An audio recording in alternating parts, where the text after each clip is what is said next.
All right, all right. How's everybody doing? What's going on? Can I get a roll tide inside the comment box? Hit the thumbs up if you guys think that Alabama is going to be in the playoffs. My name is Kyle Henderson of Bama Football on YouTube. Can you guys hear me okay? Give me a thumbs up on that audio. I appreciate you guys being here. So, look, I'm still in Atlanta. And in just an hour, we have the college football playoff rankings, which will be revealed. So, throughout the next hour, I'm going to have Ty Hayes of Around the Sports Table. I'm going to have Coach Sean join me, and we're going to talk about what we learned against Georgia last night. We're going to talk about this Alabama Crimson Tide football team. We are going to talk about the college football playoffs. We are going to provide a resume comparison between the Alabama Crimson Tide and the Florida State Seminoles. And I think when you look to what Alabama was able to do last night, and I appreciate the super chat getting in early. Thank you very much, Gavin. I appreciate the support. Let's kind of talk about last night. And if you think that Alabama is going to make the college football playoffs, give me a thumbs up on this video. I really appreciate it, guys. Um, I've been saying it for weeks that this Alabama football team would not lose again. Go back and watch my previous videos. I knew that a Coach Saban led team that lost earlier in the season would not lose another football game. And I still don't think that Alabama is going to lose no matter what happens today and going forward, whether that's a bowl game, which would be ludicrous because this team 1,000,000% deserves to be in the college football playoffs. Um, this team has been built on defense.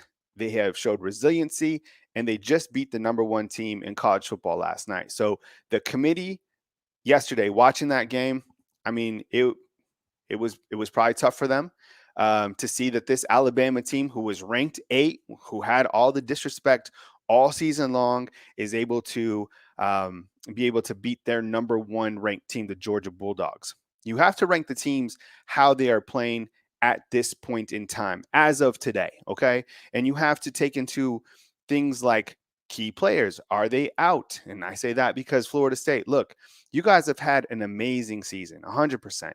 But what we watched last night with the Louisville ACC championship game, that's not it.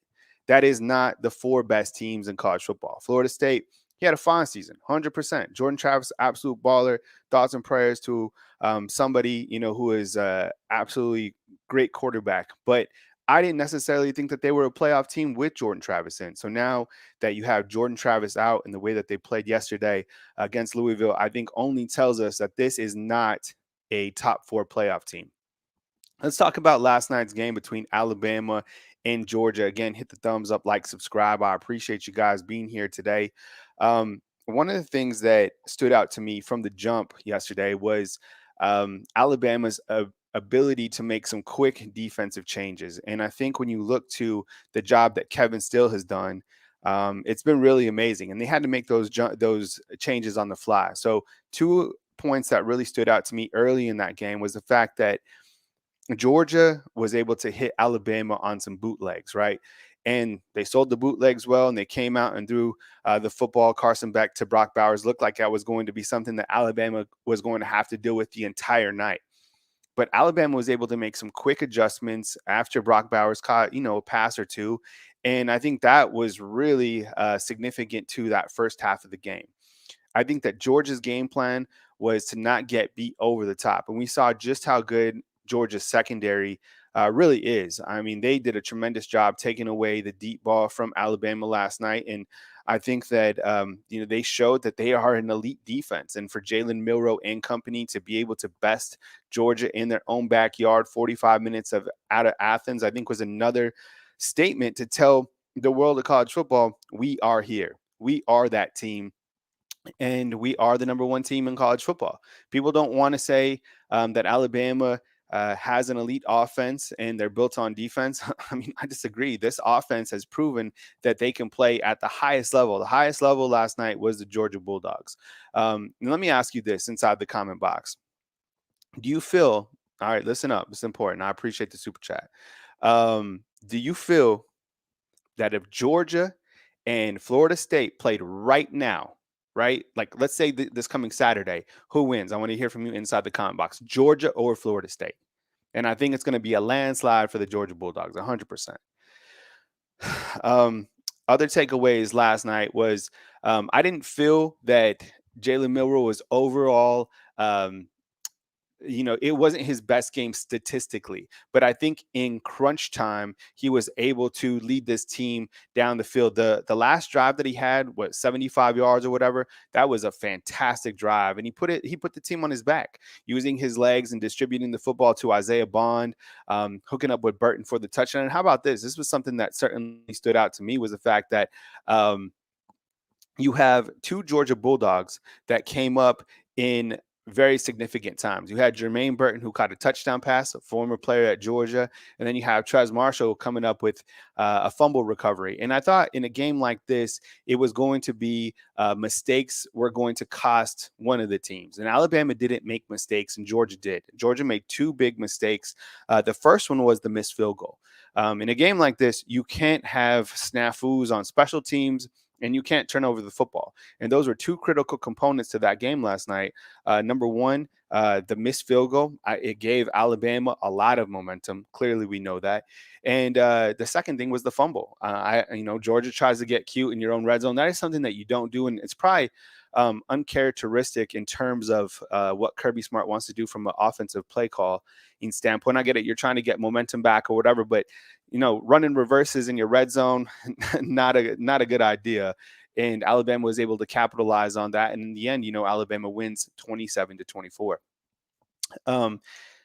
When you look to what Nick Saban said following the game, and you're talking Alabama and Georgia in the victory, he said, look, did we pass the eye test? 100% they did. This team was able to pass the eye test because of various reasons. There's so many people out there that didn't believe that this Alabama team would be able to keep winning, that this team would be able to get to the SEC championship game and beat the number one ranked Georgia Bulldogs. Vegas even had it as a 6.5-point underdog. And Coach Saban said, look, if we needed to pass the eye test, we certainly did that.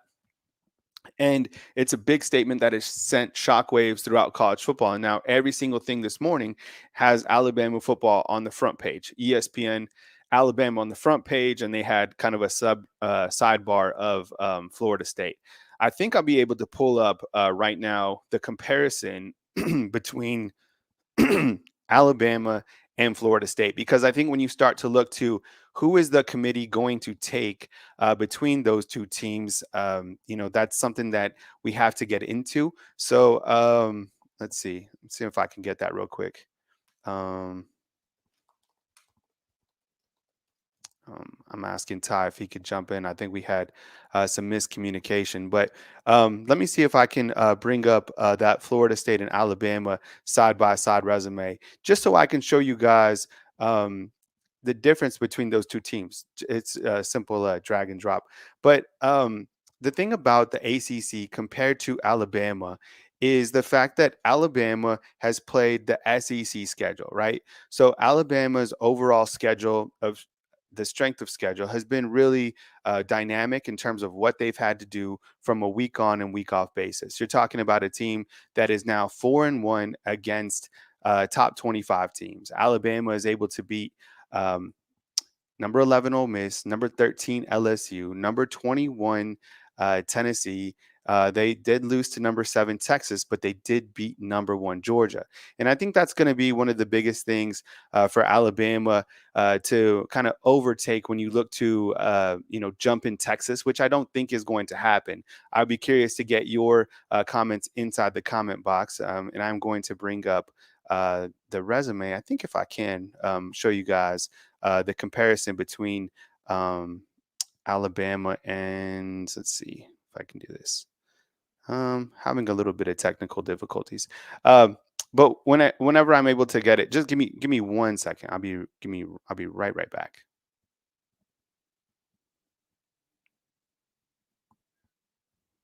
One second.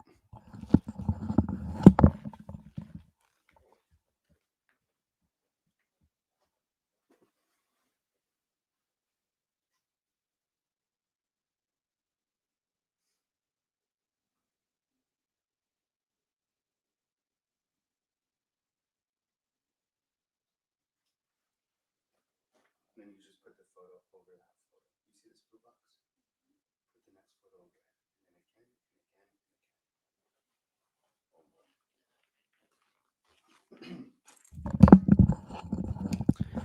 All right, I had to go to my other computer to set up this graphic. So when you look to this particular graphic, it does show you um, how the two teams fare side by side. And I think that one of the things that certainly stands out about these two teams is the strength of schedule. When you look to Alabama, we'll start just on the top left. Alabama is riding an 11-game win streak, 9-0 in SEC play, beat number one Georgia, beat number 11 Ole Miss, beat number 13 LSU, beat number 21 Tennessee, and lost to Texas, right? So they're 4-1 against top 25 teams, number 48 offense and number 16 defense, the number 17 strength of schedule on Power Guru. On the flip side, now we're looking at the right column and we're looking at Florida State. Florida State is riding a 13-game win streak, and when we do look to, Florida State, I think you have to look at how they have played. And granted, the fact that they don't have Jordan Travis leading this team, are they able to still win? Yeah, they've put together some games where they've been able to win and come up with some late season wins, going to the Swamp and beating the Florida Gators. They've been able to beat Louisville in the ACC title game.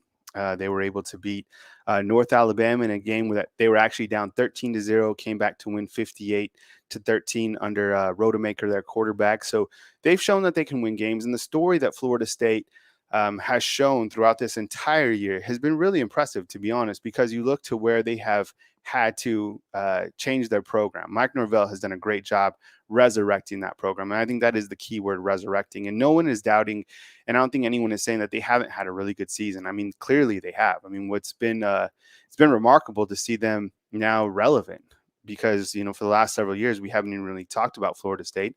College football is better when we have Florida State to talk about, or Notre Dame, like those old type schools that had that success in the 90s or whenever you were growing up. They're back, and can they sustain that level of consistency? I don't know. The ACC is different, but let's continue to look at their resume overall. When you look to Florida State, number 31 overall offense, number 19 defense. They beat number 14 Louisville last night. They beat LSU in week one. And I think the committee is really going to look at the fact that they did beat LSU back in week one. And if you look to comparative scoring between Alabama and LSU and Florida State and LSU, I think Florida State actually beat LSU by a few more points than Alabama did. And one of the things to take away in that Alabama game, right, is Will Riker missed 2 field goals in that game, which would have changed the overall score. I don't think that matters. I mean, the fact that they both beat up LSU, that is a good win, clearly, and no one's denying that.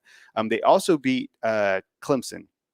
Here's my thing with Clemson. Clemson is not the same Clemson that they've been in the past. We all know that. Dabo, was in the spotlight, for having his team not, a top 10 team this year. And I get it. It's hard to sustain that level of success. That's why it's so amazing that Nick Saban has had an 11 win season for like the past 10 years or whatever, which is crazy. And the game against Clemson, if you remember, Florida State and Clemson was tied.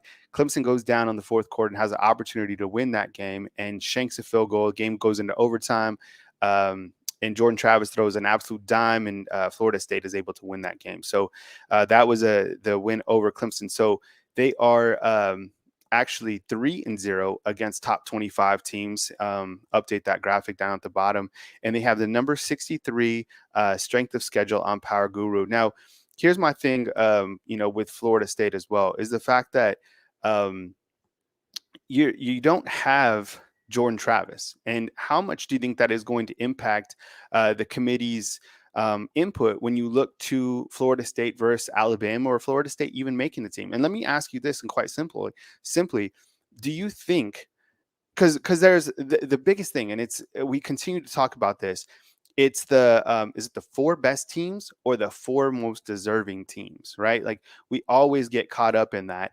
And I think deserving wise, yeah, Florida State is deserving of every single thing that they have earned, but are they one of the best teams? And absolutely not. They are not a top 4 team. And I kind of point to this, right? Like, they are not a top 4 team. And here's my thought process on this. The rankings will be revealed at 12 p.m. Eastern time. So I'll be alive throughout this whole thing. So I'll put up a bumper on the bottom. But 12 p.m. Eastern, and how it's going to work is ESPN will reveal the official rankings probably around, and everything that I say is on Eastern time because I am in Atlanta right now still. So it's going to be, I would anticipate it being 12, 15 Eastern time. And we'll chop it up for a little while. And then I'm going to be on with Ty Hayes on Bleacher Report talking about kind of a rankings reaction. And then I will bring that video back later on. I look at the fact of this when I'm still talking about Alabama and FSU. Here's a key point, okay? So the AC, and this is my thought process right here. The competition of the ACC compared to the SEC. And Greg Sankey was great. He had some sound bites yesterday. He said one of these things is not like the other. And he's talking about the conference overall. So Louisville, right, who played last night, oh my God, how did they even win 10 games? They got beat by Kentucky, okay, 2 weeks ago, right? Rivalry game, whatever. They were beaten by Kentucky. Alabama throttled Kentucky, could have beat Kentucky by whatever they wanted to. And Georgia also beat Kentucky badly, right? Now, the AD, and I've brought this up a ton of times, Mitch Leinhart is the lone rep of the SEC, and he's actually on the committee.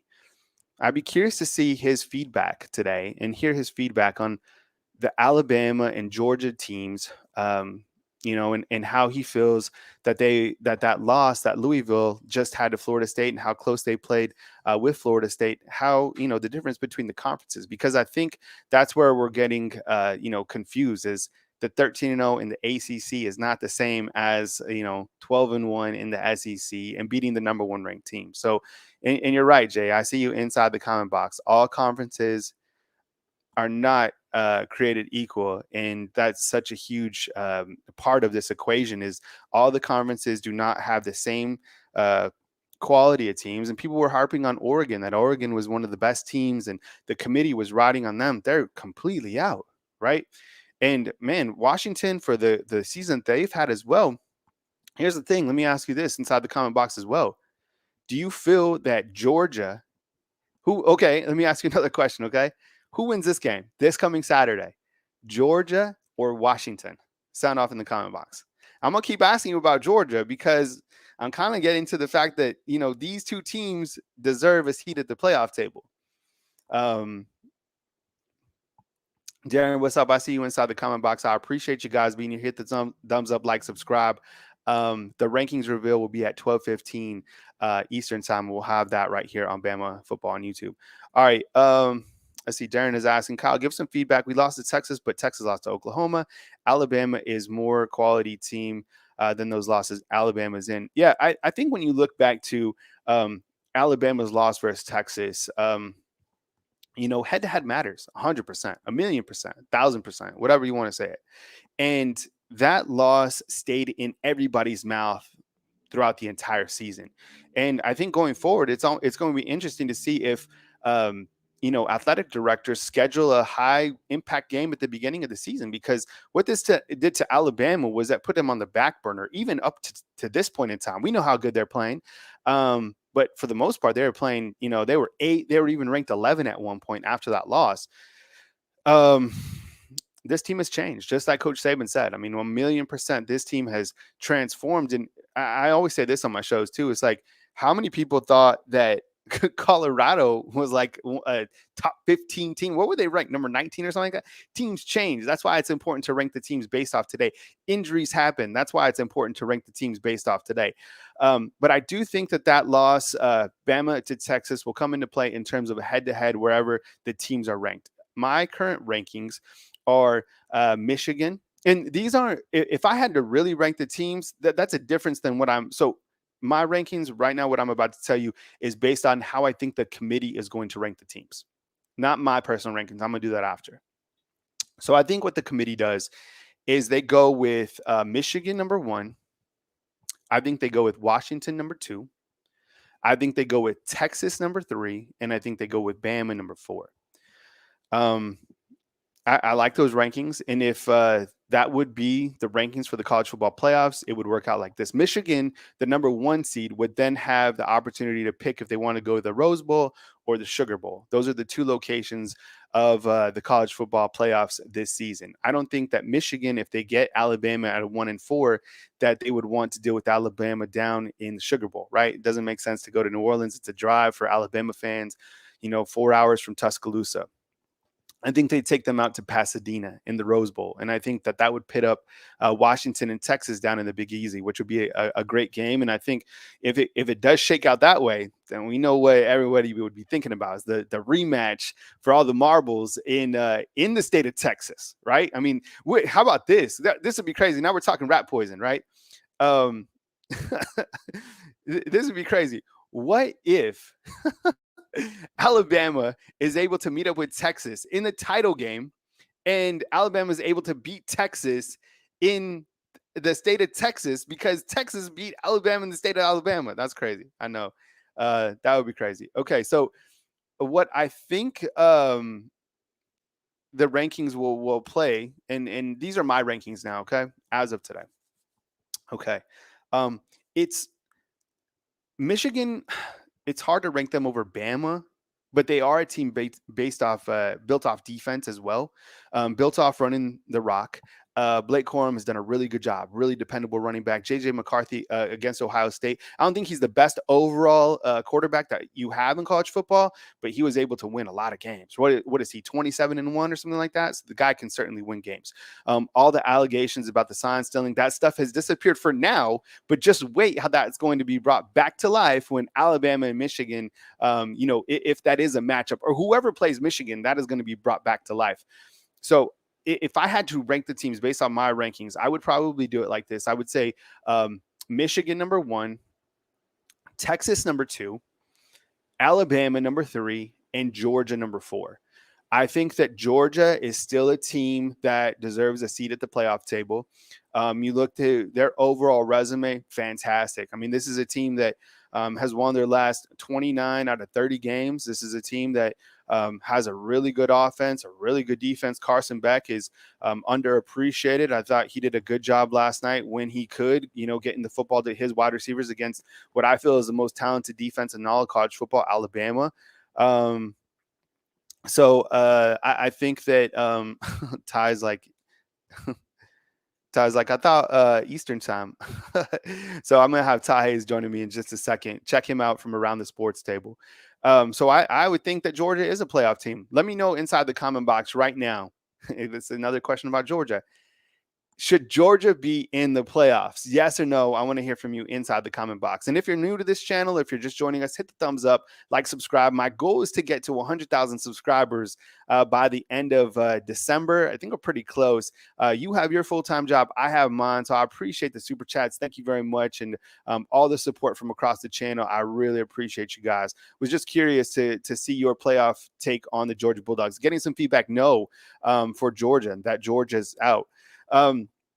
It's going to be tough to see, if Michigan, is that number 1 team. I kind of think that they are. So a lot of feedback inside the comment box that Georgia is out. So it looks like to the people that that was a playoff game last night and that Alabama is able to best Georgia out. Okay, so what I want to hear from you guys right now is, and I think I have a couple more resumes. Let me see. I'm going to try to throw up Alabama's resume and see if we can get that on there just so we can look at Alabama's. Might go one by one on some of the top resumes. And I want to point out Texas, too, because Texas has a resume that is really killer. So let me see if I can bring those up just for a second. And here's Alabama's resume. When you look to the Alabama Crimson Tide, now riding an 11-game win streak. What a season it's been. 12-1 overall, 9-0 in SEC play. Beat number 1 Georgia. We've kind of talked about some of those points for a little bit when we were comparing against FSU. 4-1 against top 25 teams. I think that's amazing.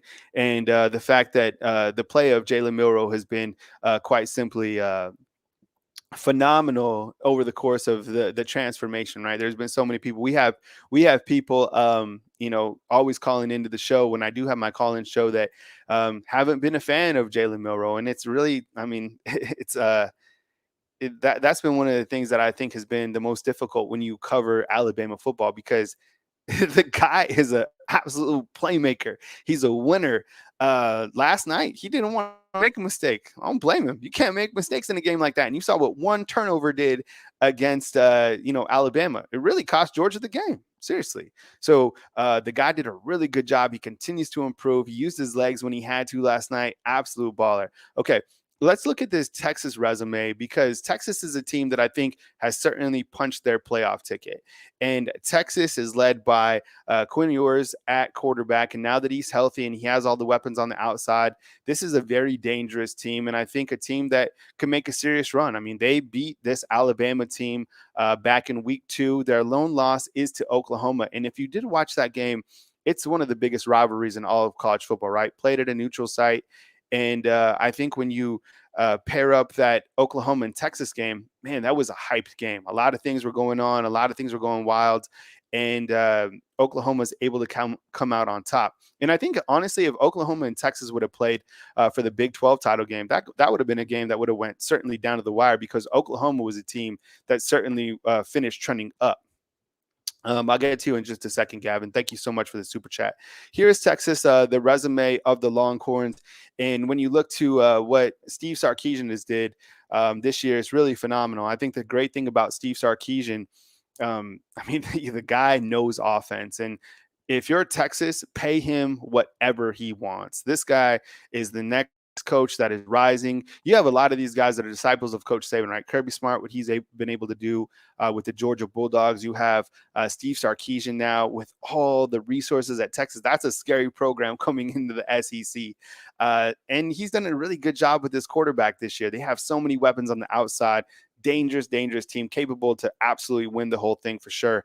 7-game win streak, 12-1 record, 9-1 in the Big 12, number 14 offense, number 27 defense, the number 1 strength of schedule overall in the country, beat number 8 Alabama. And that's really, the feather in their cap. And I think it only looks better today to the committee, being that was, even though that was back in week 2, this was a team that beat Bama, and Bama beat Georgia, who is their number 1 team. The thing about Texas that I don't think a lot of people realize is just how good their defense is. Their secondary, very good. I thought Georgia's secondary last night was phenomenal, to be honest. I mean, this was probably the best secondary, that Alabama has played against, other than Texas. And I think that Texas is, their defensive front, I mean, they beat up Alabama up and down. Now, it would be amazing to see those two teams, play again, because, things have changed and guys have gotten better, whatever the case is. But Texas, don't sleep on Texas defense for sure. I mean, that defense is coming with it for sure. Absolutely, 100%. This is a very, very good football team. All right, let me get to a couple of these super chats. I appreciate you guys hitting me with the super chats this morning. Gavin says, Kyle, we will be shot. We shocked the world, brother. Keep grinding. I appreciate you. Thank you so much. Absolutely, man. I mean, what Alabama was able to do last night, not a lot of people thought they could do it. I've been saying this for a long time. I didn't think they were going to lose again once they lost to Texas. It was kind of the reverse rat poison for this team. It worked out perfectly for the Alabama Crimson Tide. Gavin said, we the best resume in the country. Never doubt Saban. Absolutely. And then Bama 6-8, 1-2. Every team in the top 7 beats Florida State. Bama best in college. Yeah, 100%. I think when you look to Florida State, whoever they're playing within that top 8, let me ask you this. I mean, Florida State versus Missouri. Florida State versus Ole Miss. You get what I'm saying? I get it. They've had an incredible season. Yeah, I would even say Washington too. Now, Washington's quarterback is healthy and they have some weapons on the outside, but I don't know if I'm really buying into the Huskies as well. But they were able to beat Oregon, a team that the committee absolutely loves. We're going to put up Washington's resume in just a second. Gavin, again, with the super chat. Appreciate you. Bama has the best win and the best loss. FSU will be like TCU last year. They said it before. Travis got hurt. Injuries have to be taken into account. 100%. I mean, this team, I don't feel was a playoff team before. And now with Jordan Travis out, this is not one of the best teams in college football. James, I appreciate the super chat as well. New coordinators, new quarterback. Texas caught Bama at the right time. That time has passed. Saban, the GOAT, and could easily 2 or 3 more natties. I love this right here. Thank you very much for the super chat. Yeah. Look, they got Alabama for sure. And what that did was catapult this Alabama team to, who knows, probably another run. Because when you look to the components that are coming back for next season, I mean, all these guys were sophomores at that time, playing sophomoric, right? Now they're playing like juniors. Jalen Milroe, he's grown up. Isaiah Bond, he's grown up. Kendrick Law, he's grown up. Jaden Roberts, he wasn't even playing at that game. Now he's, having a phenomenal year. Tyler Booker, he was a sophomore at that point. Even though he seems like a senior, he's grown up. Amari Niblack, he was a sophomore at that time. The thing is, when you look to Alabama's defense, there's going to have to be some guys to step up because you are losing Dallas Turner, Chris Broswell, but you haven't even seen Keon Keeley or Yanzi Pierre. Get what I'm saying? This team is about to do some major special things. Oh, let's hit a pause real quick. I want to highlight a player. Jam Miller, another sophomore running back. So with Jace being out yesterday, you had Roydale Williams and you had Jam Miller come in for the Alabama Crimson Tide. And Jam Miller is grown. I mean, big dude, 210 pounds, very similar. I mean, Roydale Williams is short. I mean, he's a shorter dude, but he's like stocky. He's built. You guys know him from Hueytown. Jace he's a bigger back, but Jam Miller is built to run in between the tackles. He's got a lot of speed as well. He had a fantastic game. And even if you were to go down to the next running back, Justice Haynes, he's ready to play 1,000,000%. Jam Miller, I thought, did a fantastic job. Kind of one of the sleeper MVPs of that game, if you will. Him and Roydale did a really good job last night running the football for the Alabama Crimson Tide. Appreciate the super chat, James. Jeremiah with the 10 spot, I appreciate the super chat, is saying Milroe is now a Bama legend. His emotion after the game, after overcoming the naysayers, was heartwarming. Both our Jalen's Hurts and Milroe have heart of a lion. Okay, so listen. Love this post. Thank you very much for the super chat. Since I've been covering Alabama since 2016, I've seen some incredible things happen at that stadium. My first season was the 2nd and 26, back left corner of the end zone. Jalen Hurts leads the team in the national title game. They lost that year to Auburn, didn't even make the SEC title game, still made the playoffs. Tua comes in at halftime and is able to lead Alabama to win the national title, right? Incredible story. They asked Jalen Hurts after the game, how you feel? He's like, we won. We're a team. That next year, Jalen needs to step up in the SEC title game, in a game where Tua had taken over the team, right? Tua goes out with the injury. Jalen Hurts comes in. I was down on the sideline, and I watched Jalen Hurts run in. I caught a moment of him and his family, him and his pops and his mom hugging. It was tremendous, honestly. Really, really amazing. Last night, what we saw was really special. And I think it's only going to increase in terms of the emotional value as we move forward, because Jalen Milroe has had to deal with so much adversity in terms of the larger people like the Stephen A. Smiths and the Colin Cowards and people that continue to harp on this guy and saying that he's an average quarterback, that he can't do this, that he can't do that he can't read defenses, that he can't throw. Even our local guys that call into the show, the AJ from New York, the people that continue to criticize him, he's continued to prove all those people wrong. And, when you have people that are doubting you, it adds fuel to the fire. So this has been an amazing story. And you're right. Both Jalen's are absolutely ballers. And tonight, when the 49ers take on the Eagles, I'm going to be pulling for the Niners, though. But those Eagles are absolutely fantastic for sure. I want to look at Washington's resume if we can, because the Washington Huskies are a team that are 13-0 on the season, and a team that has, put together a tremendous year. Alabama wanted their offensive coordinator. I think before they made an offer to Tommy Rees. Clearly, things didn't work out, and you see why. I mean, Washington knew what they had coming back.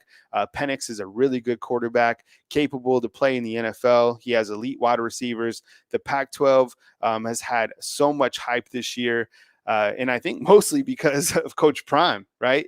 Coach Prime, really brought so much notoriety to the Pac-12. And then these teams started to play some pretty good football. There for a while, I think you had Utah that was ranked. I think Oregon State was ranked. I think Oregon was ranked. I think Washington was ranked. Like everything was like Pac-12 related. Colorado was ranked, right? It's like the Pac-12 was pissed off and they were coming for the world of college football. Ben, I'm gonna take some. I'm gonna take some calls later for sure, and I should have Ty joining me here in a second. Let's see. Well, when I'm talking about Washington, the thing that I don't think that they have is defense. And I think if they're able to, if they have to match up with one of these teams, I just think that in the trenches they're not going to fare very well. And I think defensively they're going to be in trouble. That's why I'm telling you guys, like why I asked you, Georgia versus Washington head to head. I take Georgia 1,000,000%. And I think if Georgia and Washington were to play, that the odds would be that Georgia be what, a 7-8 point favorite against Washington Huskies, maybe even more. Washington was a 9.5 point underdog to Oregon. Now, that's a Pac-12 game, so sometimes those games get squirrely or whatever. But whatever the case, I just, when you look to Washington's resume, we'll pull it up on the screen.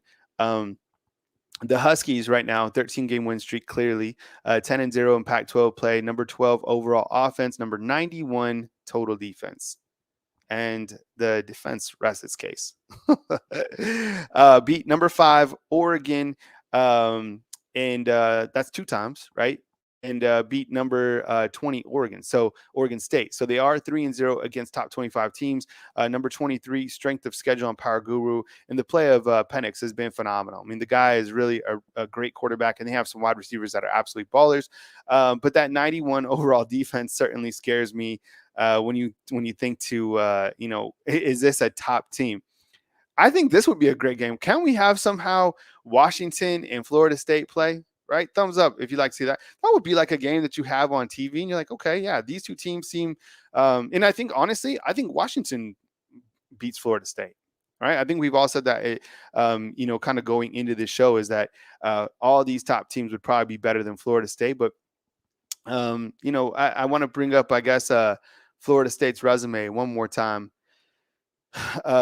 Because Mike Norvell is really, really adamant that this Florida State team is going to make the playoffs. And I think if there's one team that this is going to be crazy if Florida State is able to get in over Alabama. And I think that's the main theme of this college football playoff reveal today, right? Is if Florida State is going to get in over Alabama without their quarterback. And we compared side to side earlier in the show, the Seminoles against Alabama. And is it going to be more style points and overall record over than an absolutely quality team? So you have a 13-game win streak, 9-0 in SEC play, ACC play, number 31 offense, number 19 defense, beat number 14 Louisville, beat number 13 LSU, beat number 23 Clemson, that should be 3-0 against top 25, number 63 strength of schedule. And I mean, this schedule, you know what, this team, and I guess you could say it from, Alabama's perspective too, because when you look to the overall score, people could point to that game against South Florida in a game that Jalen Milroe didn't play. And people could point to the Iron Bowl or whatever. But even Kirby Smart was like, don't talk to me about the Iron Bowl, because some of those rivalry games are just like, you just never know how it's going to go. I do have Ty Hayes inside the queue. Ty, man, give me a thumbs up, man. Are you ready? Ty, can you hear me? I don't know if Ty can hear me. We're going to try him one more time. Hey, Ty, what's up, man? Let's try to get you. Ty. One sec. My audio. I'm so sorry I'm late, man. Had to run to Walmart. Yeah, you're good, man. We're on live, man. We got a ton of people on. I just wanted to make sure that you could hear me okay. Are you coming in good? Am I coming in good? All right. While we let Ty get set up, we'll continue to talk about, some of these resumes that we have planned out. And I think that, the biggest cause for concern today is just the fact about Florida State and Alabama. And if you're an Alabama fan, look, I'm 100% confident that Alabama gets into the playoffs. And I think that this team, I think that this team overall has demonstrated that they are a top 4 team, if not the top team in the country. I've said it before, and I haven't been scared to say it all season long. I don't think Alabama loses another game. I think that they win the national title, and I think that they probably win the national title next year. Ty, give me a thumbs up, man, if you're ready to go, and we'll bring you back onto the show. All right, Ty Hayes is joining us right now. Ty, what's up, man? Appreciate you being here. I am so sorry, man. I was at Walmart when you text me. Where I'm at, Denton County is 1 million+ people, and on Sunday mornings, it's just absolute pandemonium. My laptop charger went out this Yeah. morning, and so it has been a mad dash of Dude, trying to get everything back. I apologize, but we're no, here. We're ready to go. About to unveil the rankings, and I couldn't be more jacked for it, man. Let's get it. I saw yeah. So, Scuba Steve after my New York hat.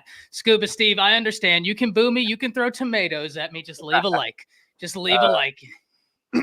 so Ty and I will be together later today on Bleacher Report. So if you haven't downloaded the Bleacher Report app, definitely check it out. Hey Ty, why don't you play point guard here? Feed me Absolutely. some. You play the point, and then if you guys have questions inside the comment box, you guys can post the questions here. I am going to have Coach Sean on the show as well. He should be joining us at 12 Central Time for the actual rankings reveal. And talking with Ty pre-show, it looks like the rankings will come out, and everything that I say is in Eastern Time because I am in the ATL. So 12:15 Eastern Time is when we feel that the rankings will actually be released. And then we'll, of course, chop it up here, and then we'll close it out, and then we'll move to Bleacher Report. Yeah.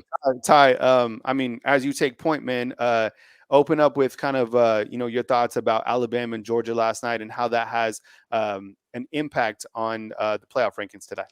First and foremost, let all naysayers know the Crimson Tide is going absolutely nowhere. Before we get into all this, Kyle, I'd like to give a little soliloquy. I can't express to you how proud I am of this team. Yeah. Out of all the Alabama teams, I've had the luxury of watching. We're all fans of Bama. The luxury of being a Bama fan. This one to me is a little bit different. And so no matter what happens today, I do want it to be put forward. I couldn't be more proud of this team, the way they've fought, the way they've responded. They have shown a heart and determination, which is why we all love college sports. Having said that, Jalen Milroe said it best last night. We just beat the number one team. What does that make us? Yeah. Right? Yeah. Alabama beat Georgia by 3 points, but ladies and gentlemen, dare I say, they left some meat on the bones of that. Jalen Milroe was great last night, but he was a little bit uncharacteristic in some of the misses that he had that we just haven't seen throughout the previous few games. Now, that being said, Georgia's a different animal on defense. I grant you that. 4 dropped interceptions, Kyle. I'm going to pose you this question right here. If Bama prevents Georgia from scoring 1 touchdown or 3 points from those 4 dropped interceptions, what if Bama gets 3 points? Now we're talking about a 24-30 game. What if Bama gets 10 points off of those potential 4 dropped interceptions? Now we're talking 24-37. That, ladies and gentlemen, is what I mean when I say Bama left meat on the bones. And yes, Ladd McConkey, not 100%. Brock Bowers, not 100%. Kool-Aid didn't play most of the game. Amos actually had more coverage snaps than did Kool-Aid, and Dallas Turner was incredibly affected by that injury. He's the best edge rusher in the nation. So injuries affected both teams yesterday. Jace McClellan wasn't there from the inception of the game, and this Bama team absolutely came through. We have Mario Gates with the $9.99. Thank you so much for the donation, Mario.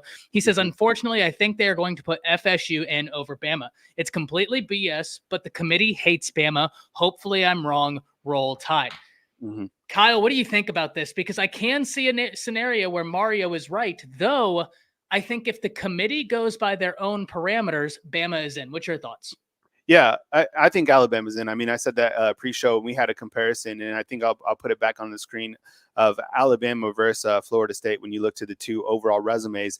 And inside the actual criteria of the committee, there is a bullet point that says we have to take into account teams without star players and how that would impact the overall performance of the team. So I think when you do look to, Florida State and what they've done this season, I think we all can admit that it has been a great ride. Let me read this super chat out one more time before we look to Bama versus Florida State.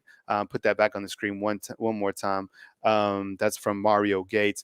Unfortunately, I think they're going to put Florida State over Bama. It's completely BS, but the committee hates Bama. Hopefully I'm wrong. Roll Tide. Appreciate the super chat. Thank you very much, sir, for supporting Ty myself. I mean, here it is up on the screen, Ty. We showed this earlier. I think that when you look to these particular teams, it comes down to the simple factor. Okay, it's simple. Who is the better team right now? And who is? I mean, honestly, come on, face it. Bama's been a better team than Florida State every single step of the way. Florida State's had a great season. Teams can go undefeated, but this team against Alabama beat the brakes off Florida State right now. They're playing this Saturday, and Alabama and Florida State met. I think Alabama probably beats Florida State by 17 points, if not more. It could be really, really bad for the Florida State Seminoles if these two teams are to meet. So my point is, rank the teams based off how they are today. And, Florida State, look, you've had a great season, nothing to be upset about. Still go out and finish the season undefeated. And you could have one of those celebrations like Central Florida did a couple years ago when they were the make-believe national champs or whatever. No, I just think that Mike Norvell, you've done a great job. Your quarterback's out. Overall, the ACC just isn't what the SEC is. And, that's just, it's as simple as that. But the ACC and the conference just doesn't measure up. You're without your quarterback, and that's case in point. Two questions for you, Kyle. And the first one, it's going to lead to an interesting discussion. Why not Liberty if that's the case? You know what I mean? Like if we're just saying undefeated, why not Liberty? They have their starting guy and they're undefeated. So if we're just playing the undefeated beats all, the committee's backing themselves into a really tough place. Here's my second question. Who is Florida State's best win, Kyle? Who would you say? LSU. That's Bama's third best win. You know what I mean? Like, what are we doing here? Yeah. What are we doing here? Yeah. I mean, I think, the LSU win is impressive for sure. That was back at week one. But can it take you to the playoffs living off one win in week one? No, just like the same thing that, Alabama shouldn't be judged based off week two. I 100% agree. Daniel Kim doesn't like our analysis. Daniel, listen, that's fine. You don't have to agree with us.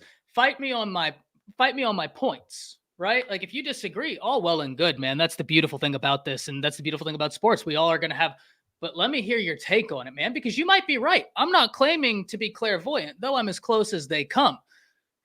You could be 100% right here. My notion is, who would Florida State be favored over in the top four? Kyle, I'll peel the onion all the way back. Yeah. Who would Florida State be favored over in the top 10? Nobody. Nobody. Honestly, nobody. I mean, if you look at the top 10, I think the AP rankings have dropped. So we're going to get a screenshot up of that. I think we can put that on the screen now. So here are the AP rankings. These are updated. These are updated as of right now? Ty, I think you can see them. We could zoom in a little bit. But go ahead and read the AP rankings. Okay, look. Alert. These are the AP rankings. These are not the final college football rankings. The AP has had, Alabama is back as 15 or something like that at one point. So these are not the official rankings, but these are the newest AP rankings. Ty, go ahead and read them out.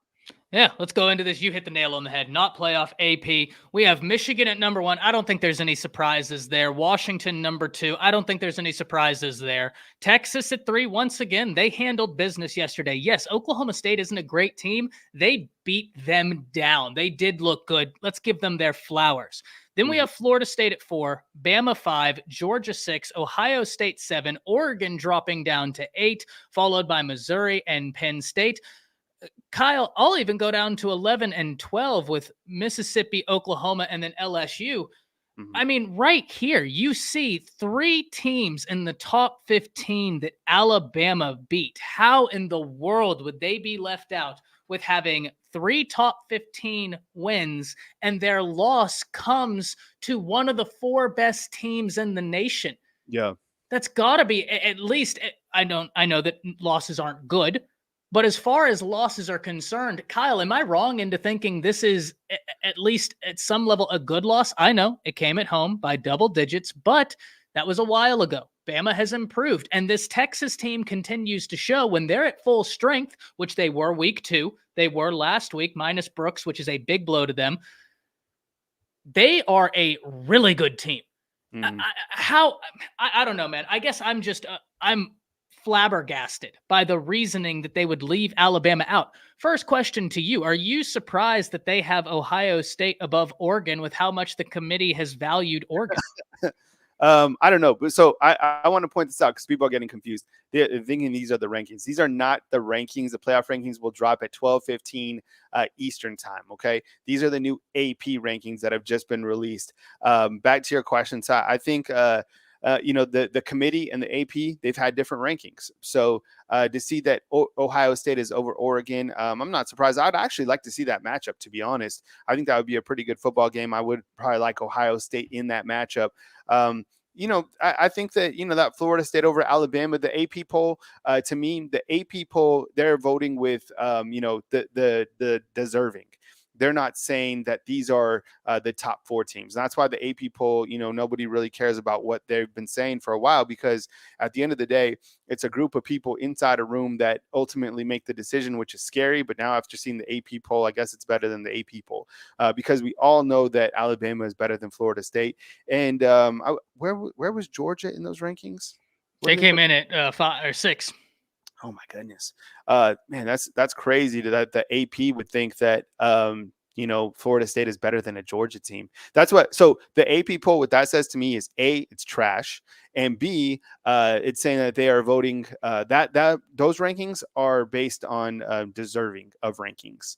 Right, not the overall like top actual teams, and that's the job of the committee today. When the committee is meeting today and they're having their, eggs and bacon or whatever they're doing, and Heather Dinich is outside the room waiting and getting the scoop. What they have to decide is who are the 4 best teams. And Deontay, what's up? I see you inside the comment box. You guys, everybody, watch the Florida State and Louisville game. Number one, how did Louisville even win 10 games? I picked Louisville to win that game because I was trying to will them to victory on Bleacher Report. Yeah. I'm going to have to wear a bag the next time I go on Bleacher Report. Louisville was awful. But here's the thing, guys. I know a lot of people are saying SEC is trash. Well, the majority of your NFL players come from the SEC. They send the most in the draft every single year. Majority of the national championships, especially in the college football playoff era. So if it's trash, you're having a real uphill argument to climb. Neither here nor there. We are just after the 4 best teams. Yeah. I think I want to open this up to the chat. Who would you have FSU favored over in the top 5? Would you have them favored over Michigan, Washington, Texas, Bama, or Georgia? Because I'm removing FSU from that. Who would you have favored over there? Yeah. And then we can talk brass tacks. Yep.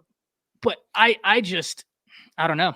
Hey, Ty, so we got Coach Sean on. I don't know if you've ever rapped with Coach Sean, but I think you guys are going to pair up really well. Let's do it. I'm going to take a quick break, but I'm going to add Coach Sean. Coach, give me a thumbs up if you're ready to go behind the scenes. So Ty, Coach Sean, 2 of the best up-and-comers on YouTube, and I'm glad they're a part of this YouTube channel. Let's bring in Coach. I'm going to sub out for just a second, and I'll be back. 12:15 is the rankings, but I'll be back in just a few minutes. Coach Sean, man, welcome to the show. Hey, guys, how you doing? Roll Tide to everyone. Roll Tide, my man. Roll Tide. Good to meet you. And what a day to meet and finally get together on such a joyous day when Bama downs Georgia. Are you nervous, man? Because I have no faith in this committee.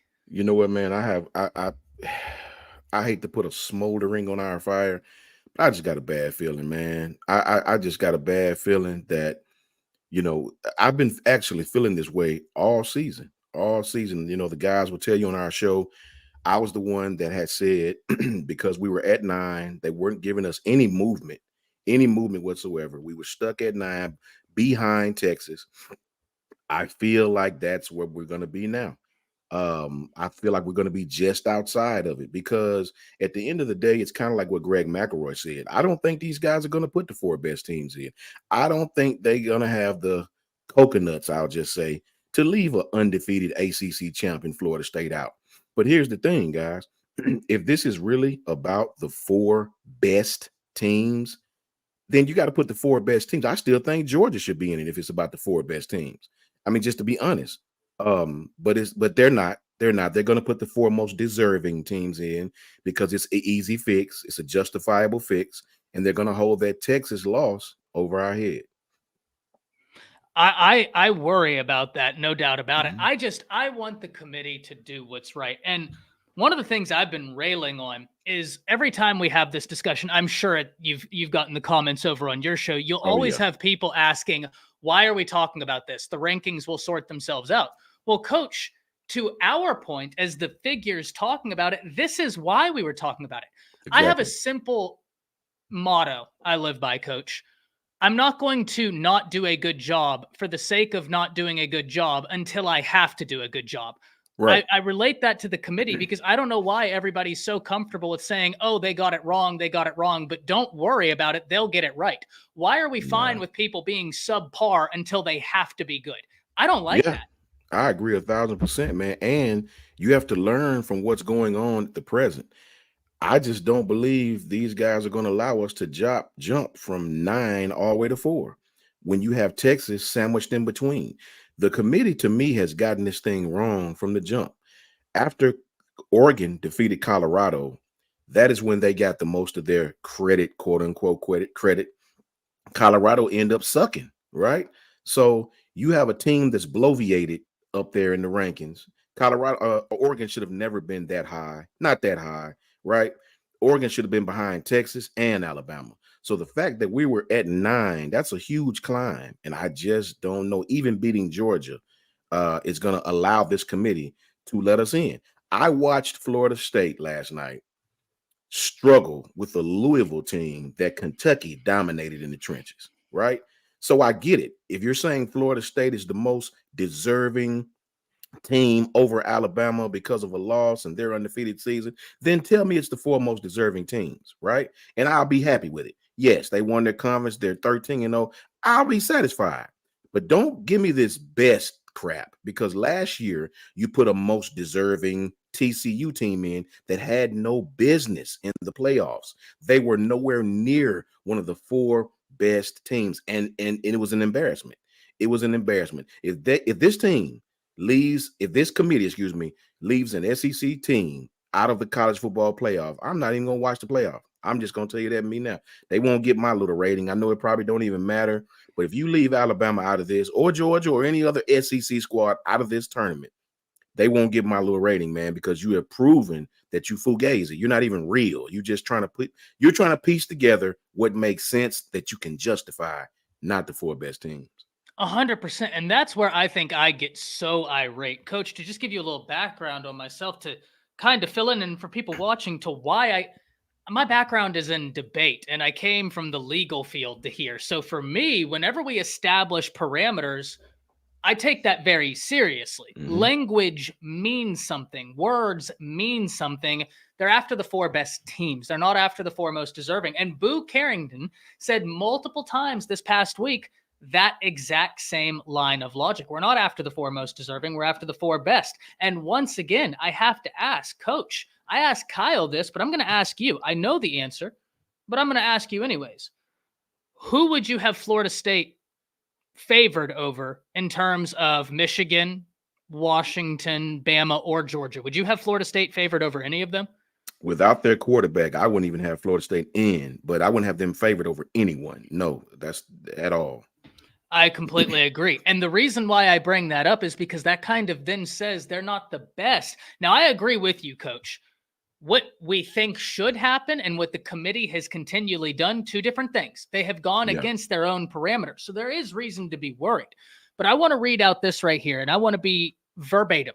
So I quote, other relevant factors such as unavailability of key players and coaches that may have affected a team's performance during the season or likely will affect its postseason performance will be taken into account in a process that distinguishes among otherwise comparable teams by consideration.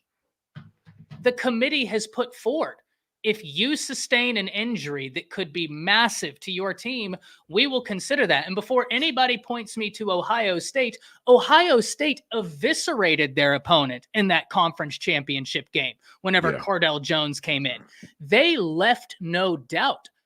I see nothing Yeah. but doubt with Florida State. What's your thoughts on that?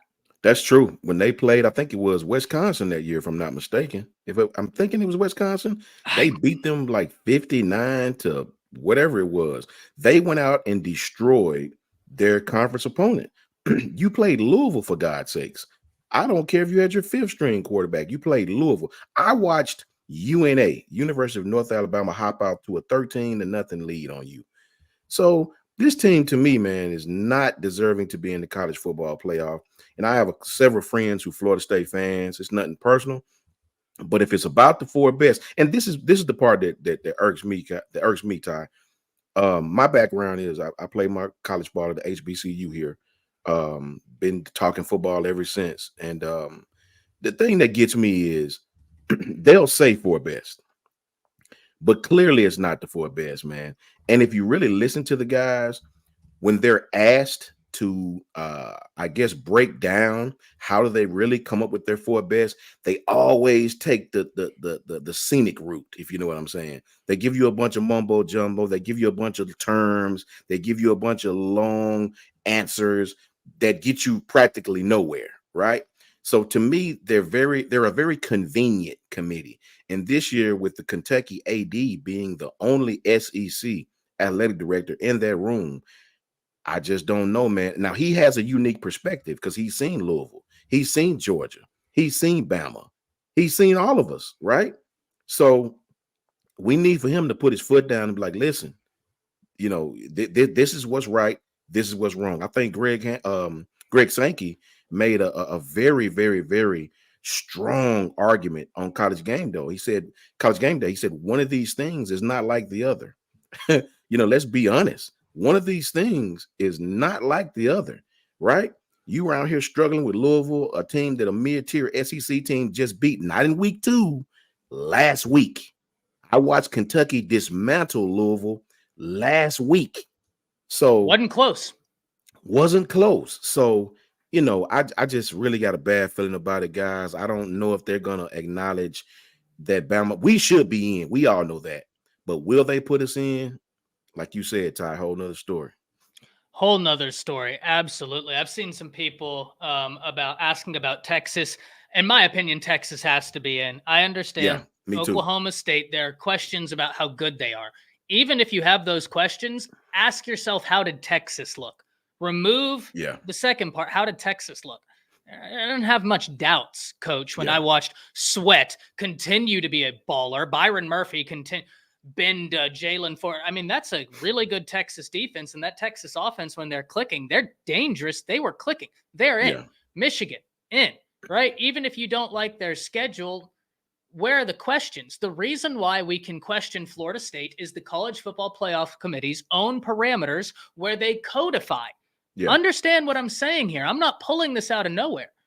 The College Football Playoff Committee has codified that in a situation such as this, Florida State will have a second look, and we must ask ourselves, do we think the loss of Jordan Travis, a potential Heisman hopeful, affects the team? I think the answer is an overwhelming yes. I just think it's that simple.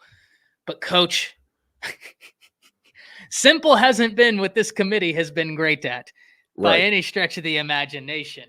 I tell you this, Ty, I get so frustrated sometimes listening to Boo Corrigan, whatever his name is.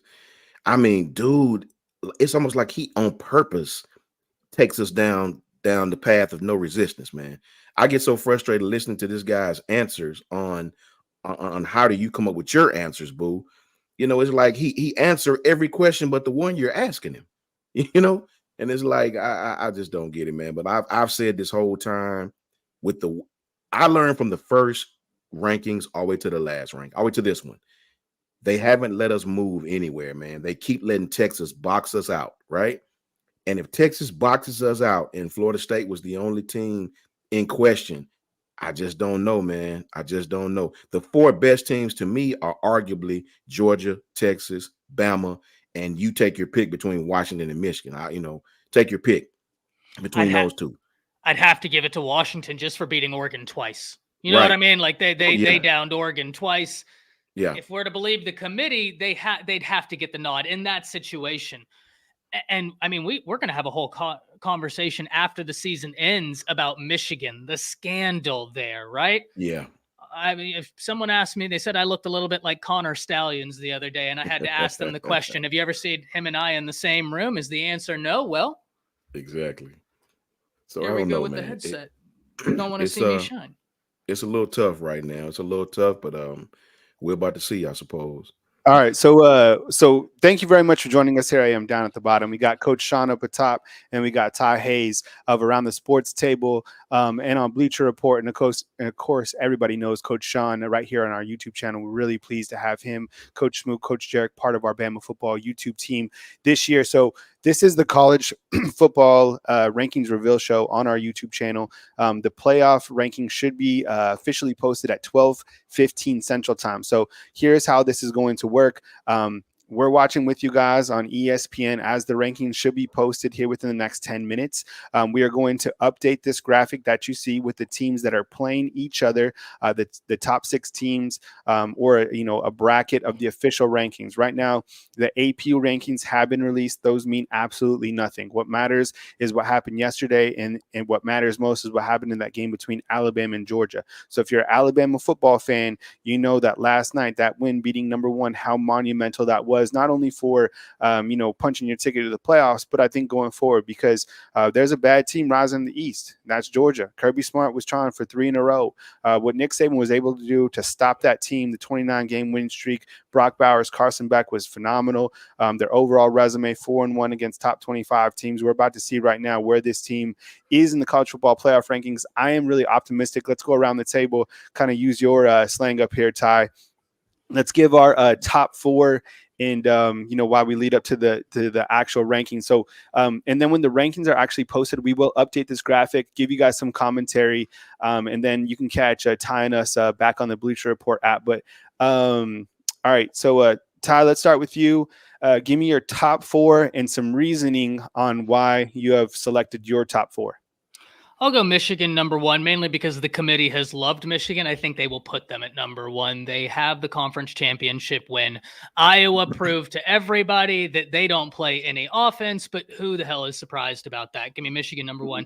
Washington comes in at number 2. They're undefeated. They've beaten Oregon twice. The committee loves Oregon. Penix played really well. They have a great wide receiving corps. Washington at 2. Texas 3. Texas, whenever Quinn is there and they've been clicking, they look like a really, really dangerous team. And even when he's not there, you still get to see all the talent they have. They have the win against Bama. They have multiple ranked wins. It's got to be the Horns. And then at 4, we're after the 4 best teams, ladies and gentlemen. We're not after the 4 most deserving. Remove that from your mind. That's not the parameter. Alabama at 4. Because if we're being honest, I know someone said, don't look at Vegas for favorites. That's how you figure out who the best teams are. You have to play a little bit of that. I grant you that. Yeah. FSU would get eviscerated by Alabama right now. I don't think it would be fun to watch. I think after the first quarter, everybody would be looking for something else to do. That's my top 4. Eviscerated. I love it. All right, Coach Sean, we're just a few minutes from the official rankings reveal. What you got, man? My top 4 is like follows. Is number 1, Washington, beating Oregon twice. That's, wow. They did what they had to do. Okay. I would go with Texas, number 2. I would go with Bama, 3, and I would go with Georgia, 4. To me, I hadn't been impressed with Michigan all year. I watched them almost lose to Maryland. Yeah. I'm not sold on J.J. McCarthy. You have a 1-game season against Ohio State. That's the only game you have on your schedule that's even worth watching. You talked about Georgia's schedule, but up until maybe the 8th week of the season, I don't think you played anybody worth, if you want to call Penn State a team.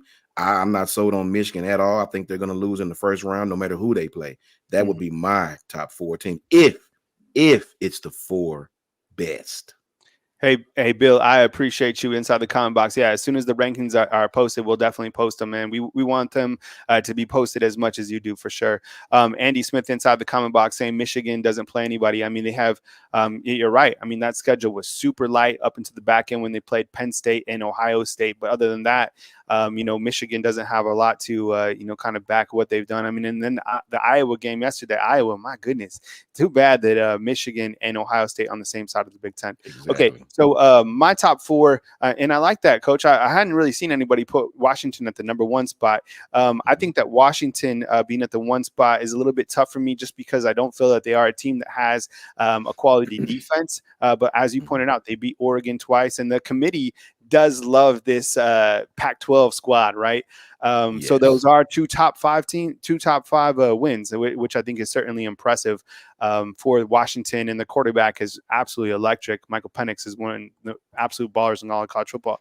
The way I shake it out from my rankings, I think that they are going to go like this. I think it's going to be Michigan number 1. I think number 2 is going to be Washington. I think number 3 is going to be Texas.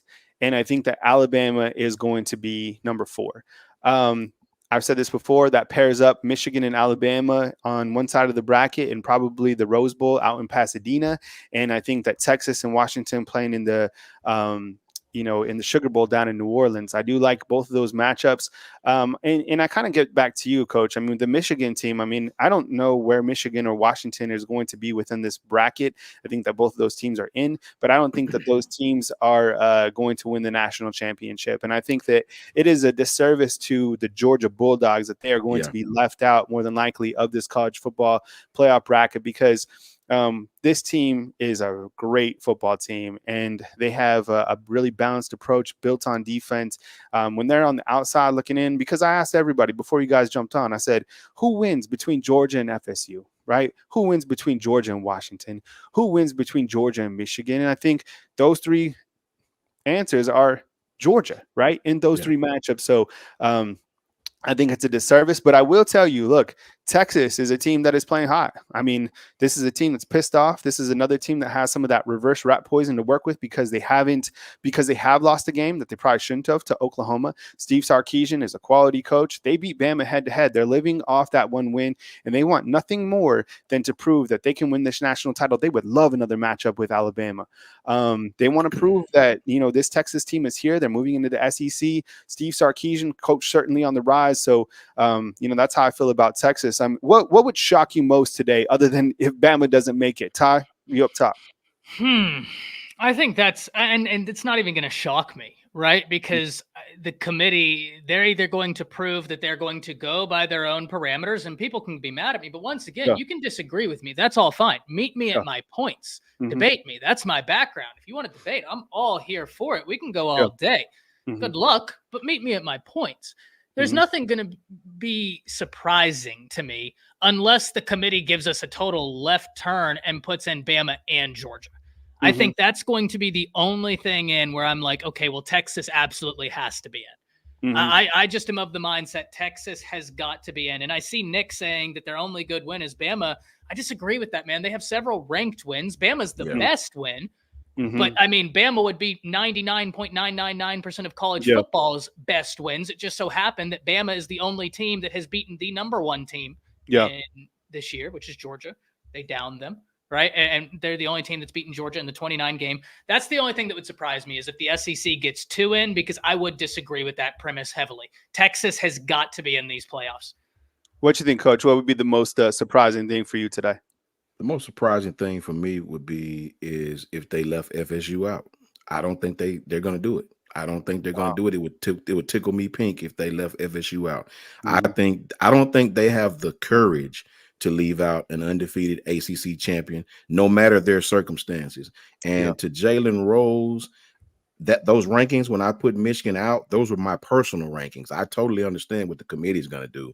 That's just I was telling Kyle what I would do. Yeah, I got you. So Boo Corrigan, the chair of these committee rankings, is from the ACC. I mean, the ACC has been highlighted time and time again by this playoff committee. They've loved to play at Florida State. We've seen them do strange things. Coach Saban said last night after, the game against Georgia, he said he's disagreed with the committee before, and, he wouldn't be surprised if he's disagreed with them again. Mike Norvell says that they have a really strong case, and, they do. They are 13-0, but I think it comes back to the fact that it's not even with Jordan Travis or without him. I mean, this is not a top 4 team. So I think what would shock me most about the actual, playoff rankings, which should be dropping here momentarily. I'm watching ESPN here on the TV as well.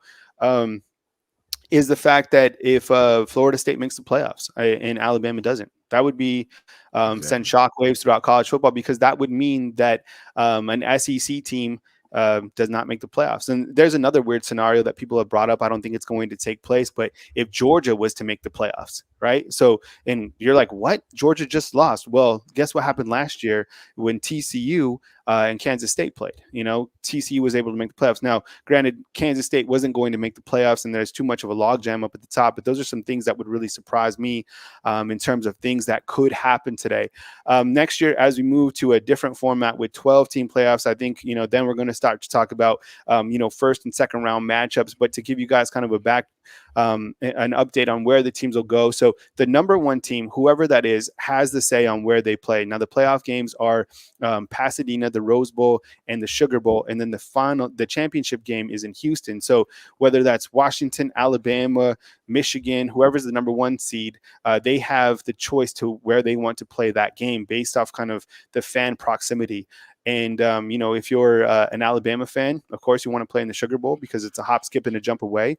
But Alabama, has the last time they played in the Rose Bowl, actually, it was in Texas, remember? Because that was the COVID year. So like you guys, I'm here and we're about to put the rankings on whenever the rankings do drop. Coach, this Alabama football team, they passed the eyeball test against a Georgia team that was incredible. Talk about this Alabama team and the job that Nick Saban's done and how much of a travesty it would be if this Alabama team is left out today. I think the coaching job that Coach Saban has done this year with this team is impeccable. To me, when you look back over the history of our program and you look back over all the teams and great players we've had, to see where we started at in week 1 and week 2 and to see where we're finished at as SEC champions and beating the team that we beat that hadn't lost a game in almost 3 seasons. Yeah. I think this is, without a shadow of a doubt, Coach Saban's best coaching job. To see the talent levels. I can remember when Terrion Arnold, people was down on him in the beginning. Yeah, 100%. Last year at the Texas, he had a rough Texas game last year on the road at Texas. Look at Terrion today. Terrion has probably played himself into the first round, and this may be Terrion's last year. I think this is Nick Saban's, without a shadow of a doubt, best coaching job. And if you look at that man, he looks invigorated. I think he understands it. I hope that we keep this staff together. Pay T-Rob, pay everybody and keep these guys together, because if they screw us this year, next year, look out. I think this is his best coaching job by far. All right, Ty, I know this is, more Alabama-centric in terms of what we cover here. Take the Alabama hat off and just keep it with the New York Yankees hat that you have on. Who are the most dangerous teams in this college football, spectrum right now? Who's the hottest teams? Give me like a top 1, 2, 3 in terms of the hottest teams right now, the way you have it. I got to if I'm going hottest right now, I would agree with Coach. Well, I'd put Washington number 1. They just downed Oregon. They've done it twice this season. That's a big win. I'd put Bama right there as well. They just downed Georgia. And I know they lost to Texas week 2. Texas is a really good team. Yeah. But just like Texas's lone loss to Oklahoma, who lost against Oklahoma State, who, by the way, Texas just eviscerated. So we kind of see how playing this game fails real quickly. It doesn't give us a look at the entire season, at least not one in good faith. Texas is still one of the most dangerous teams, which is why Texas is there, and Michigan. I'm not going to lie. My 4 most dangerous teams in the nation, I think Georgia has a real chance to be there. I'm really curious as to who Michigan is. Yeah. I don't have any idea as to who Michigan is. They could be a phenomenal team. I know they're good, but how good are you? I think you're one of the 4 best, especially if we get into this cross section of like, they're undefeated. Sure. Yeah. They have played their way there. I just don't know how good Michigan is, but it'd be very analogous, Kyle, to my 4 playoff teams. I think that's the 4 that I would give you. Marvin just asked it inside the comment box. Same thing with the 3,600 people that are watching. How long to the reveal? Yeah. As soon as ESPN lists them, then we're going to post them. We're going to update the bracket, talk about, kind of the back and forth between the bracket. And then we'll get you guys on your way onto the rest of your beautiful Sunday. Probably pop on tonight, with another show discussing the rankings. So definitely hit the thumbs up, like, subscribe. We appreciate you guys. Oh, Yancey. No, I get it, man. We don't, the rankings are coming, man. Be patient. And we will put those on as soon as we get them. I think the most dangerous teams in college football for me as of today, right now, Texas and Alabama. I think they're on a collision course to meet each other 100%. I think we got an early taste of the national title back in week 2. We got another little sample size of the national title last night between Alabama and Georgia. But plain and simple, the two hottest teams in college football are the Texas Longhorns and the Alabama Crimson Tide. Those two teams do not like each other. Those brands do not like each other. Steve Sarkisian's main mission is to beat Nick Saban and to win that national title. Texas has gone all in like a Texas program should. Texas is every single thing that Texas A&M wants to be. And the continued rise of Steve Sarkisian got Jimbo Fisher out of there as fast as possible because Texas A&M wants to be Texas. Texas A&M has the resources that Texas does, but they failed on that coaching hire with Jimbo Fisher. They want to be that, and they didn't. In getting Mike Elko, now I'm getting off on something else, but look, that's a good coach, but it's not going to rebrand the whole program. That's not the guy to do it. But that's another thing. Texas is a dangerous team. They're coming into the SEC next year with a lot of momentum, not only in football, but in basketball as well. This is a really, this is a high-rising team. You look at all the money that Texas has behind them. If they win a national title, Texas isn't going away anytime soon. I think we are close to no. It's just a few minutes, but but we will bring those rankings to you when we get here. But I think Alabama as well. And the thing about Alabama is completely pissed off 1,000,000%. People have given Alabama so much reverse rat poison this year. It's been beautiful to watch because people have hated on this team. I have lived in Tuscaloosa since 2016. And people have been pretty sleepy for the most part. We've talked about it. Coach Sean brings it up all the time. The fans need to get into it at the stadium because the blood pressure is so low. They're so chill. They're like, we know what's going to happen. This year, my goodness, the anxiety has been week to week. And this team has continued to surf and to transform into a national title type team. I said it. Go back and watch my videos back in week 4. This team will not lose another game. Okay. So when I stand here today and talk about this Alabama football team, they're as hot as can be. Kirby Smart knew that going in. They tried their best to best Alabama. And it looks like we got the rankings. So Michigan at 1. Michigan is at the number 1 spot.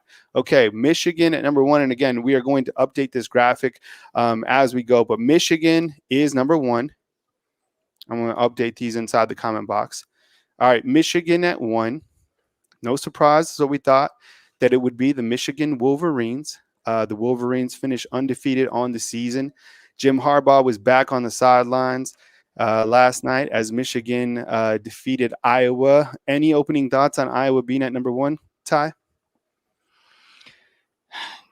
Yeah, look, it is what it is. They've gone undefeated. I'm not surprised. The committee has loved Michigan all year. Yep. All right, so Jim Harbaugh and the Michigan Wolverines at number 1.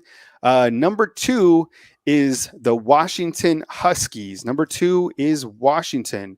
So as we had kind of said earlier in our show, and the hearts are starting to pump right now, right? Starting to get a little bit nervous when you start to look at the rankings. The anxiety is high. This has honestly been the craziest college football playoff show that I have watched in the rankings reveal for a long time, probably since it started.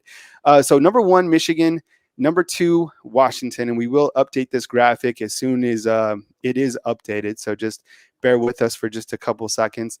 The number 3 team, if they go by number 3, and again, we're watching this with you guys on ESPN.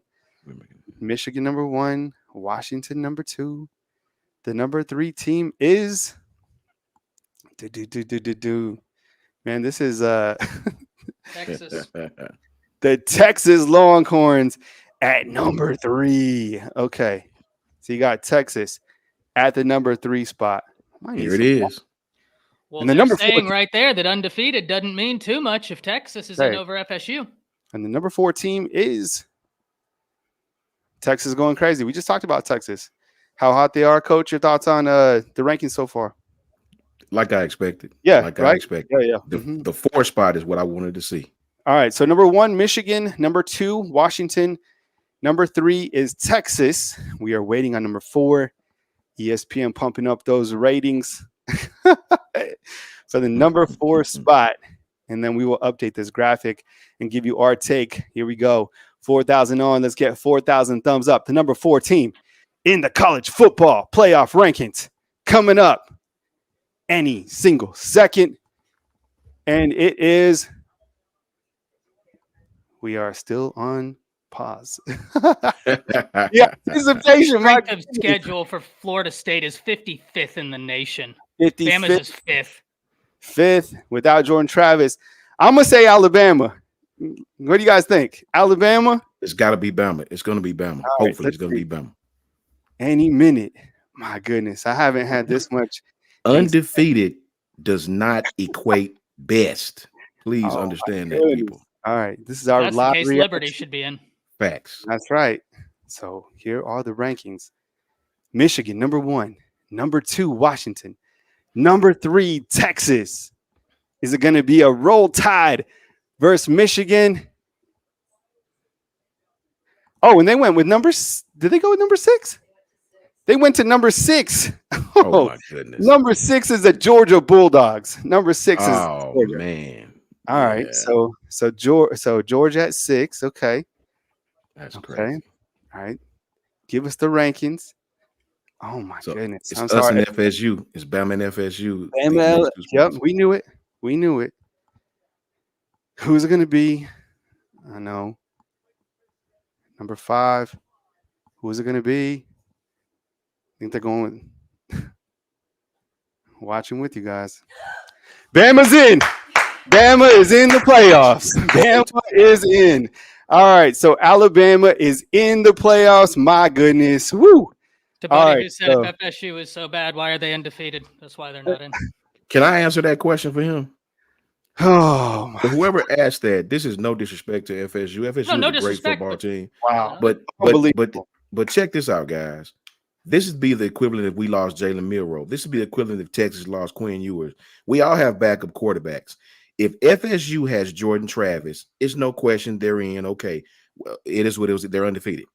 You lost your starting quarterback, guys. We watched you last night struggle with Louisville. We watched you play. You know, I understand you went undefeated in the ACC. You beat everybody on your schedule. But remember, guys, undefeated does not equate to you being best, right? If that's the case, like Ty said, put Liberty in. If that's the case. That's what we're doing. Put Liberty in. Exactly. All right. So here are the official rankings are at the bottom of your screen. We're going to update that graphic. Yeah. So here's the official bracket, how it looks like. We'll update that in just a second. This is official right here. So you have number 1, Michigan.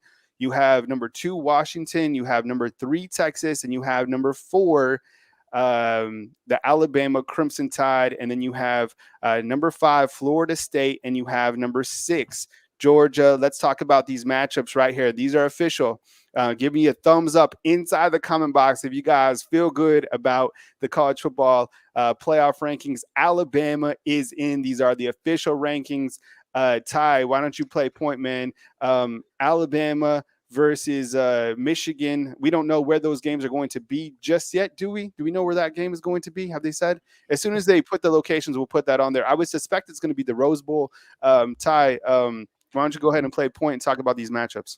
So we got Alabama, Michigan, and this is going to be interesting, guys, because one of the theories I've been operating under for quite some time is that you have got to present a downfield passing attack if you're playing Georgia, if you're playing Alabama. It's one of the reasons last year where I didn't think Michigan was going to be able to do anything against Georgia because they couldn't throw the ball downfield. This is a little bit interesting because J.J. McCarthy, another year back, and they have got a fantastic defense. That being said, I don't think they've played anybody even close. Yes, Ohio State's wide receiving core, I grant you that. That is a fantastic unit, and I really like Ohio State's running back room. So I'm not going to argue with you there. I think Travion Henderson is an absolute gem. Loved him coming out of Virginia. Really glad he's finally healthy and showing college football what he can do. That young man is a star. But they haven't played a quarterback like Jalen Milroe, not even close to what he can do. Is Tualia the closest they've played to what Jalen Milroe can do? And even then, you're talking about an entirely different thing. Then we look at the defensive side of this, and Ohio State has got a good defense, no doubt about it. But Bama's defense at all 3 levels, they have problems you must answer. You got the best edge rush duo in the nation. Don't believe me? Ask Pro Football Focus. Ask the numbers. Stats don't care, and facts don't care about your feelings. Dallas Turner and Chris Braswell are among the best edge rush duos in the nation. The stats speak for themselves. J.J. McCarthy is going to have to deal with that, plus an interior Alabama defensive line that has some names, a dual linebacking core in Lawson and Campbell that I find to be really compelling, and then a secondary filled with names and future superstars. Gentlemen, this has got all the makings, but if you're Michigan, you have got to find a way to make Alabama's defense honest, because if Bama feels like they can just tee off against the run all night, it's going to be a long game. Me personally, I feel like Michigan hadn't seen a team like Alabama, just like you do, Ty. I watched a limited Tua little brother, Tua lead. I don't know how to pronounce his name. Tualia Tagovailoa have his way against this Michigan team. I think Georgia will be the most aggressive defense we see for the predictor of this playoffs unless we meet Texas. I think the defensive front for Georgia was as physical as any team that's left in these playoffs. I don't think Michigan is versatile, has played a team with a versatile offense like Alabama has. I think Kyle McCord was limited in a lot of ways. Like you said, great receiving core, but never really got their running game on par against Michigan. It's different playing at Michigan than playing at a neutral site. So I like this matchup. I like this matchup for us. Michigan is an older team. I think those guys have seniors on top of seniors, right?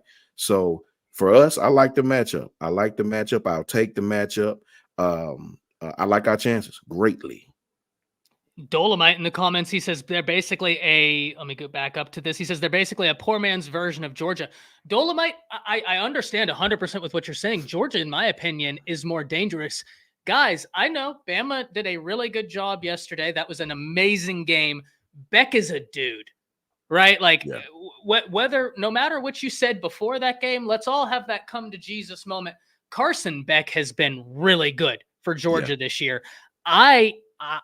Listen, that Georgia offense so far has presented more answers and been more multiple and balanced than has that Michigan offense. But I understand where you're going with that, Dolomite. Coach, would you agree with that? Yeah, I would. I also think it's a travesty that Georgia's at 6. I mean, that you telling me a team that was number 1 in the country, they lose to a team that clearly wasn't number 8, was clearly better than number 8 by 3 points, and they fall all the way to 6.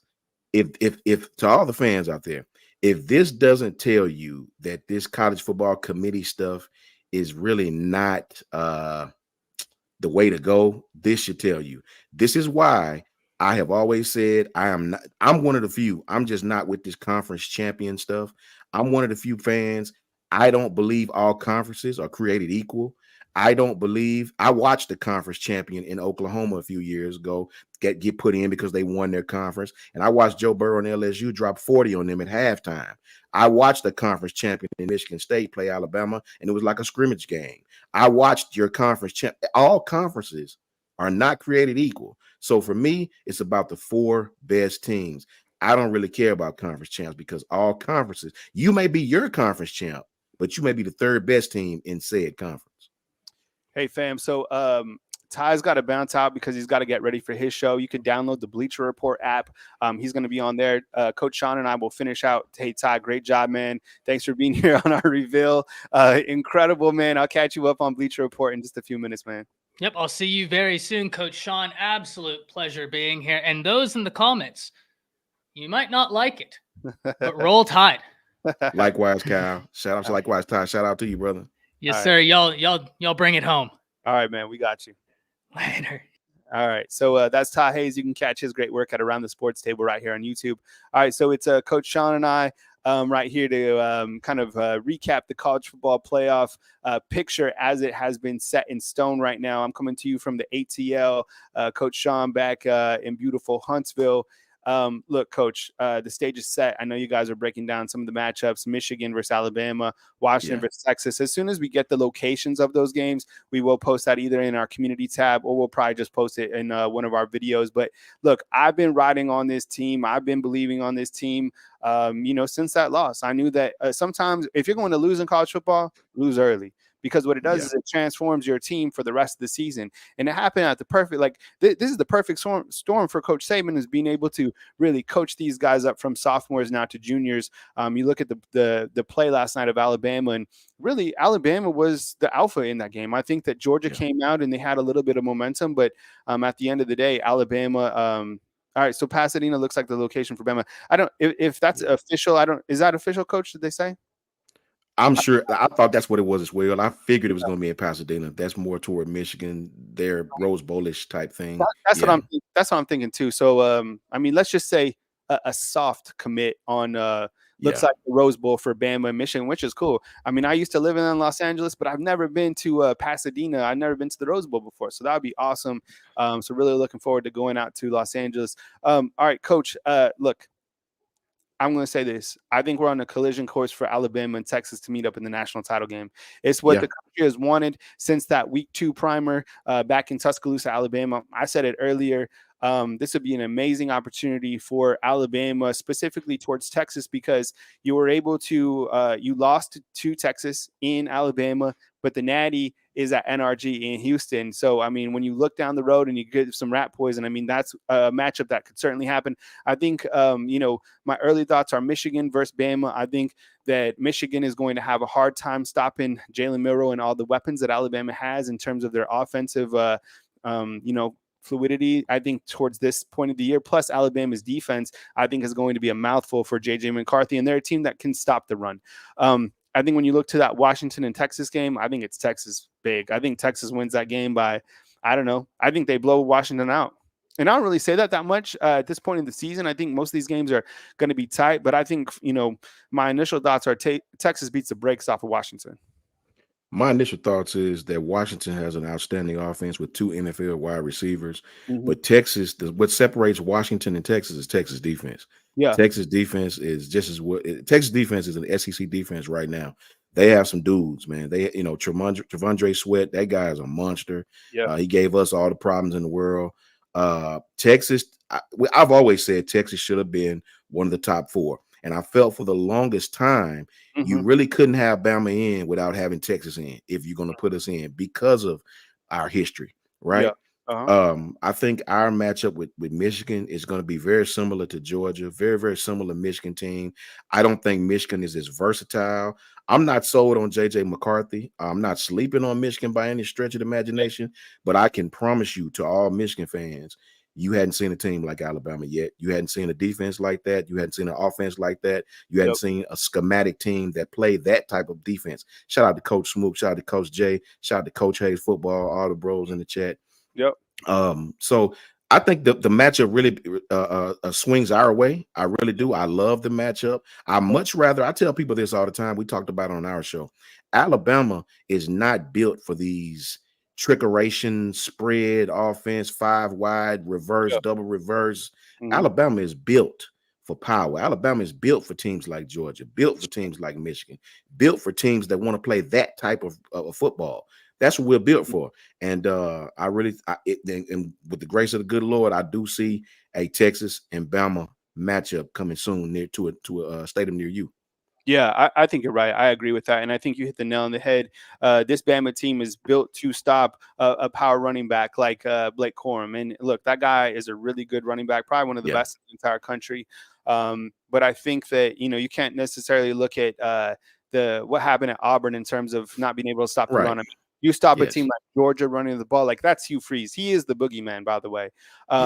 But Kirby Smart and all those talented running backs last night, Alabama did a really great job, especially on 3rd and short. That was one of the keys of the game, I thought, was Alabama's ability to stop Georgia on 3rd and short. I think they did a really good job getting to the outside and stuffing some of those, sweeps to the outside or stuffing Georgia up to the middle. Coach, I appreciate you being here, man. This is all anxiety. So I guess I shouldn't have anticipated anything else. But your final thought on the playoff bracket as we turn towards the end of the show. Man, my final thoughts is I'm ecstatic and happy and satisfied to be in. We deserve to be in. If you're going to value Texas's win against an Alabama team, then you better value an Alabama win against what I still respect as one hell of a team in the University of Georgia, right? Yeah. It's just sad that they can't participate in this. Yep. I think we'll do great. It's time to recenter our focus on a good Big Ten team. They said it's the #1 team in the country. Roll Tide, and let's go for the big one. All right, Coach. Well, thank you so much for joining us, man. Coach, he's Coach Sean, part of this YouTube family. Same thing with Smook and Coach Jarek. Guys do a really great job. Coach, I'm really appreciative for you to jump on. You have a great delivery, great context, man. I love all of your college football takes, and I'm really happy that you're on with us today. Appreciate you, man. Hey, I appreciate you, brother. Roll Tide to you. Have a good time out there in ATL and be safe, and Roll Tide to everybody in the chat. All right, man. Take it easy, Coach. All right, see ya. All right, that was Coach Sean coming to you from beautiful Huntsville, Alabama. All right, fam. Kyle Henderson of Bama football. Here are my final thoughts on the playoff rankings, and you can find me soon on Bleacher Report, and then I'll upload another video with Ty and I talking about the college football playoff rankings and how everything shook out. I never doubted this Alabama football team. Go back and watch earlier videos. I just didn't. I knew that this team was capable to make a serious run. And the reason I say that is because of Coach Saban. I think it's easy to point to Coach Saban for pretty much everything. But in this particular case, what Coach Saban was able to do this year has been really remarkable. And it doesn't matter, Coach of the Year, whatever. He has transformed this team into another national title contender with a new DC, a new OC, a new quarterback. I mean, you can go on and on and on. The college football playoff rankings today came down to the fact that Alabama was able to beat #1 Georgia. Alabama's been in a playoff elimination game every single step of the way since they lost to Texas. What you have right now is 4 teams that are vying for the college football national title. 2 of them undefeated and 2 of them that have been punched in the mouth. You have Michigan, who had Jim Harbaugh back. You have Washington from the Pac-12, and now is an opportunity for Washington to prove their naysayers wrong about the Pac-12, to showcase their ability, to showcase their quarterback. And then you have Texas team that is red hot, led by one of the best in all of college football. Such a great mind in Steve Sarkisian, taking on the Huskies, and then you have the Alabama Crimson Tide. I continue to believe in Jalen Milroe. I continue to believe in this Alabama offense. I continue to believe in this defense. And what this defense has shown all year has been that they have an ability to stop a big play offense, and they could stop the run. Special teams, I thought, was really good against Georgia, and you can't make mistakes during this point of the season. Last night, Georgia made 2 critical mistakes. They had a fumble, and they missed a field goal, ended up costing them the game. Alabama being in the playoffs was the right thing to do. If you're a Florida State fan out there, you had a fantastic season, and there's nothing to be upset about. I mean, your quarterback got hurt, but it was more than your quarterback. Like, your overall strength of schedule and the ACC is not the same as the SEC. And I think the committee members saw that. And I think you look to how Florida State was able to get out a win against Florida and Louisville, which are commendable wins, but you're not the same team without your quarterback. And I don't think you were a playoff team with your quarterback, by the way. And thoughts and prayers out to Jordan Travis, who is an absolute baller and a tremendous leader. Love to see him on the sidelines with his crew. Can't wait to see what he does down the road, because he is an absolute fantastic player.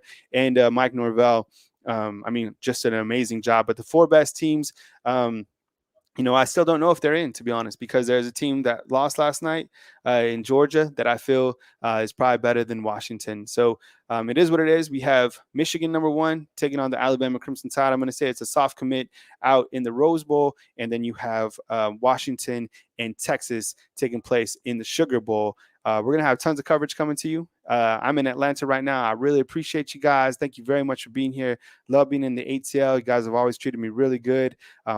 Tons more to come, tons more to dive into, but we have our playoff set. So hit the thumbs up, like, subscribe. Michigan versus Alabama, and Texas versus Washington in the college football playoffs. Catch up with you guys soon, and thanks for watching.